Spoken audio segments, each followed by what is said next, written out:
অবশেষে দিন গোনা শেষ হলো। দীর্ঘ ৯ মাসের একটা জার্নি শেষ করে আজকে অবশেষে দিনটা চলেই এলো। হাই, আমি প্রমিলি। আজকে এই ভিডিওর মাধ্যমে আমি আমার ডেলিভারির দিনটা তোমাদের সাথে শেয়ার করব, যেদিন আমি আমার ছোট্ট সোনাকে প্রথম কোলে নিয়েছিলাম।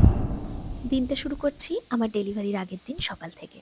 ফাইনাল ব্লাড টেস্ট হলো আমার সেদিন সুগার আর হিমোগ্লোবিনের। আর যে এখন আমার ব্লাড নিচ্ছে সে আমার ভাই, ও একজন ল্যাব টেকনিশিয়ান। ওর ল্যাবেই আমার সব ব্লাড টেস্টের রিপোর্টগুলো আমি করিয়েছি। ঘুম থেকে উঠে সকাল সকাল খালি পেটে আগে ব্লাডটা দিয়ে দিলাম। আগামীকাল আমার প্ল্যান সিজারিয়ান সেকশনে ডেলিভারি হবে। আজ সকাল থেকেই ভীষণ টেনশনের মধ্যে কাটছে। এরপরে আমরা যাব একটা ফাইনাল ইউএসজি করাতে, তারপর একটা ইসিজি হবে। কাল সব রিপোর্ট নিয়ে আর্লি মর্নিং আমি অ্যাডমিট হব।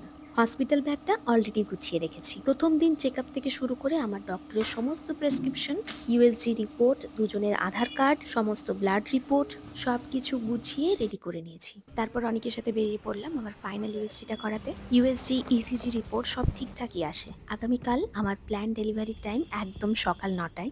রাত্রি ৮টার মধ্যে আজকে ডিনারটা কমপ্লিট করে নিয়েছিলাম। এরপর বেবি ডেলিভারি হওয়া পর্যন্ত মুখে আর কিছু খাওয়া চলবে না। প্রচণ্ড একটা টেনশনের মধ্যে কাটিয়েছি সারা রাত। আমাদের দুজনের কেউই চোখের পাতা এক করতে পারি না। পরের দিন সকাল ৬টা নাগাদ মামুনি চলে আসে। আমার যেহেতু ওটির টাইম ছিল সকাল ৯টার পরে, সেজন্য ডক্টর আমাকে জানিয়েছিলেন যে সকাল ৭টার মধ্যেই অ্যাডমিট হয়ে নিতে হবে। ৭টা নাগাদ হসপিটালে পৌঁছলে আমাদের অ্যাডমিশন প্রসিডিওর শুরু হয়ে যায়।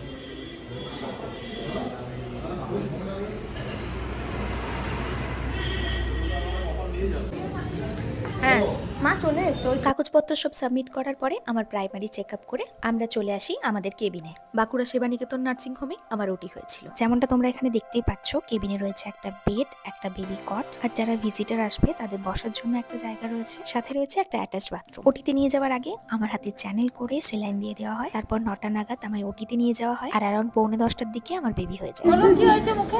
ছেলে দেখি দেখি বাচ্চাটাকে বোনেরই মতো দেখতে। এই যে ঠাকুমা। তোমাদের অনেকেরই প্রশ্ন ছিল আমার কি বেবি হয়েছে, তো তোমরা যেমনটা জানতেই পারলে আমার একটা ছোট্ট সোনা হয়েছে। আমার ডুকডুক, ঠাম্মির আদিদেব আর দিদুনের গোপাল সোনা।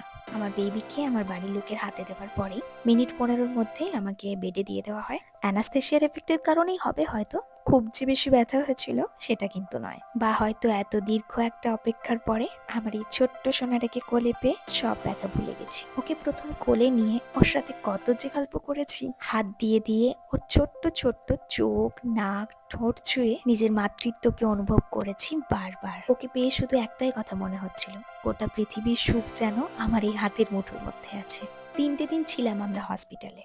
প্রথম দিনটা বিছানায় শুয়ে কাটালেও দ্বিতীয় দিন থেকে আস্তে আস্তে বেড থেকে উঠে হাঁটা চলা করে, খাওয়া দাওয়া করে আবার একটু একটু করে ছন্দে ফেরার চেষ্টা করেছি।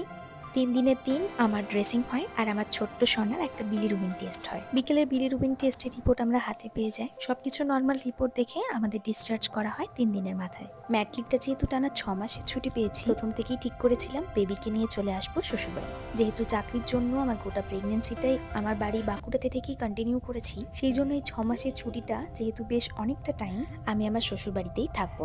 আমাদের এই পেরেন্টহুডটা আমরা দুজনেই উপভোগ করতে চাই। আমার মা এসেছিল আজকে আমার সাথে, তো ফাইনালি আমার ছোট্ট সোনা প্রথম ওর বাড়ি আসছে। ঠাম্মি দাঁড়িয়ে আছে। ভোলা বাবা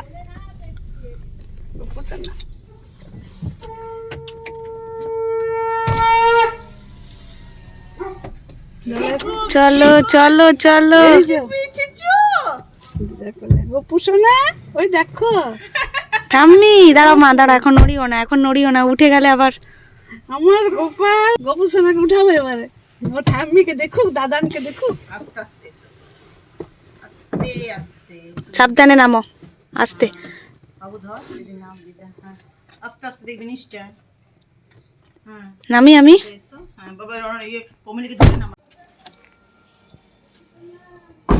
শেষবার যখন বাড়ি আসার ভিডিওটা তোমাদের সাথে শেয়ার করেছিলাম, তখনই বলেছিলাম এরপরে আসবো আমরা দুজন একসাথে।